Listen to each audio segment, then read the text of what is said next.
Europe. Europe 1. Il est 8h16 et ce matin, Patrick Cohen, vous recevez le président de la Fédération française de rugby. Bonjour Bernard Laporte. Bonjour. Bravo, le monde du rugby dans son ensemble vous félicite pour cette Coupe du Monde 2023 en France que vous avez, comment doit-on dire, conquise, arrachée.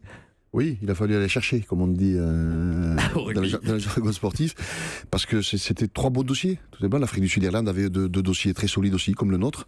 Donc il a fallu convaincre, et c'est vrai qu'il y a 15 jours, quand les recommandations, mais c'est très important, ce n'étaient que des recommandations faites par World Rugby. Mais d'habitude, elles sont suivies, ces recommandations. Non, mais c'est la première fois qu'il y a des recommandations, donc c'est un processus nouveau. Mais encore une fois, ce n'était que des recommandations. Et ces recommandations étaient en faveur de l'Afrique du Sud. Oui, mais même pas en faveur. Elle disait que l'Afrique du Sud était un petit peu devant, mais elle disait surtout que les 3 dossiers étaient compétitifs. Et alors, qu'est-ce qui a fait la différence ? Nous avons continué, comme nous l'avons fait pendant 8 mois, à essayer de convaincre. Nous avons contesté certains aspects. Vous savez, quand on nous dit, par exemple, ou quand on nous note moins bien que les autres, parce que nous sommes un pays trop dur en termes de lutte contre le dopage, on ne pouvait pas accepter ça. Oui. Donc on a écrit à World Rugby, on a écrit à toutes les fédérations, en disant, écoutez, on accepte certaines choses, mais là non, on ne peut pas moins bien nous noter à cause de cette chose-là. Et c'est vrai que tous les présidents de fédération disaient, mais c'est pas possible, on n'est jamais assez dur en termes de lutte contre le dopage.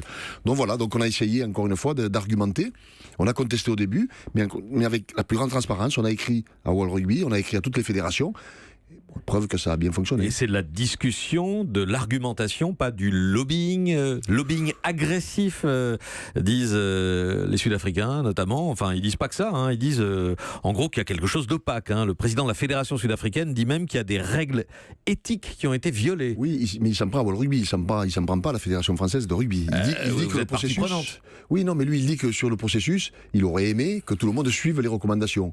Mais oui, mais c'est pas comme ça. Encore une fois, quand les gens votent, hein, c'est la démocratie, ben, ils ont le droit de voter pour le dossier qu'ils semblent être pour eux le meilleur. J'ai bien lu ces déclarations, il vous accuse d'avoir exercé un lobbying agressif sur les autres présidents de fédération, ceux qui votent. Oui, non, mais il peut dire ce qu'il veut, moi je suis pas là pour commenter ces déclarations. Ce qui est sûr, c'est que depuis 6 mois, nous avons été voir toutes les fédérations, c'est pas leur cas, ça je le sais, et quand on veut gagner, il faut aller voir tout le monde. Bon, vous comprenez qu'on puisse trouver une part d'ombre dans ce succès inattendu, Bernard Laporte ? Non, je comprends la déception, surtout de ceux qui ont perdu, et je l'ai dit, ça a été mes premiers mots, ils ont été à l'attention de la délégation irlandaise, de la délégation sud-africaine, parce que je l'ai fait. C'est énormément de déplacements, c'est énormément d'énergie dépensée, de fatigue.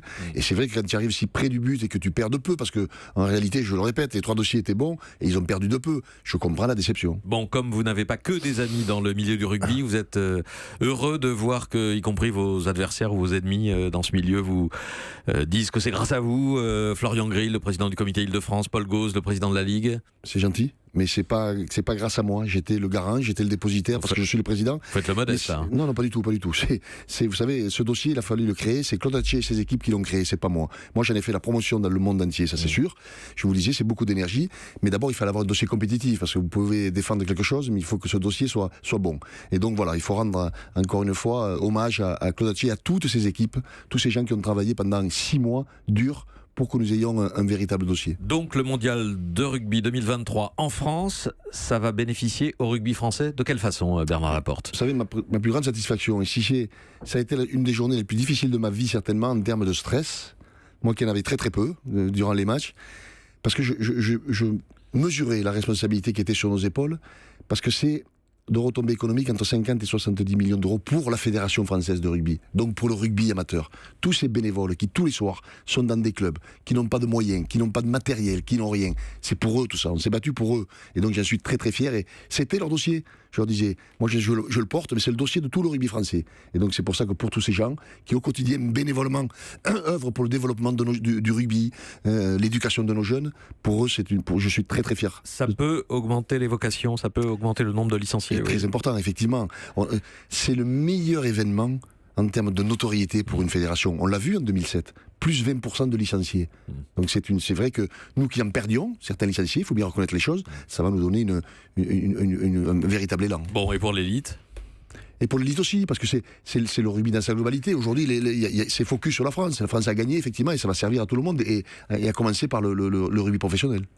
Et maintenant, Bernard Laporte, pour vous, vous êtes visé par une enquête pour favoritisme. On attend un rapport du ministère de l'Inspection Générale de la Jeunesse et des Sports à la fin du mois, que vous attendez avec un peu d'appréhension ? Aucune appréhension. Vous savez, quand vous avez fait une erreur, vous tremblez, comme on dit, vous avez peur. Moi, Oui. j'ai fait aucune erreur. Donc j'attends ça avec beaucoup de détermination, de sérénité, je dirais. Chacun fait son métier, les inspecteurs font le leur. Je sais ce que c'est, j'ai été secrétaire d'État au sport, donc je sais ce que c'est qu'une inspection générale. Oui. Voilà.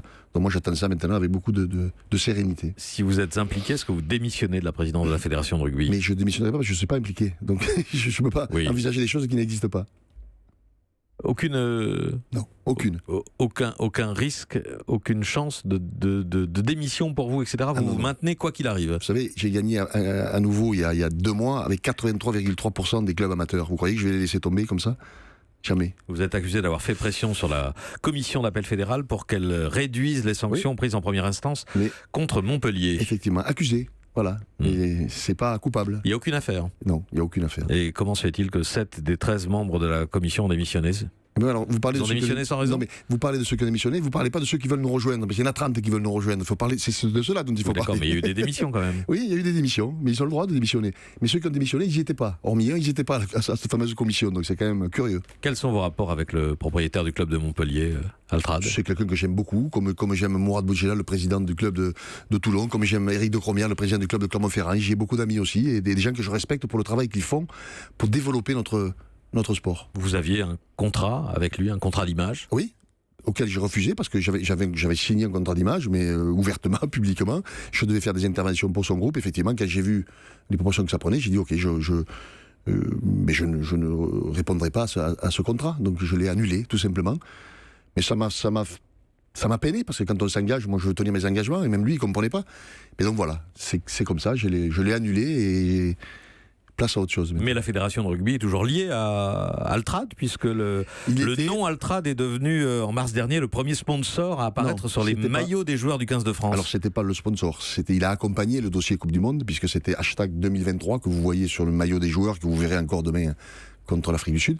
By Altrad. Donc, effectivement, il a accompagné cette candidature. Donc, c'était pas le sponsor maillot, en l'occurrence. Bon, vous êtes donc un homme heureux Très, très heureux. et serein, Bernard Laporte? Oui, bien sûr. Heureux serait très heureux pour le monde du rugby dans sa globalité. Et pour préparer maintenant cette Coupe du Monde 2023, quelles sont vos priorités là maintenant, si vous restez à la tête de la fédération? C'est mettre en place toutes les réformes que nous avons lancées et sur lesquelles nous avons été élus. Donc c'est parti, on en a lancé beaucoup et on va continuer, on va accélérer. C'est vrai que d'avoir en ligne de mire cette Coupe du Monde 2023 nous donne énormément d'oxygène. Et des résultats pour le 15 de Guinoves? Il faut gagner. Et c'est vrai que l'équipe de France doit gagner.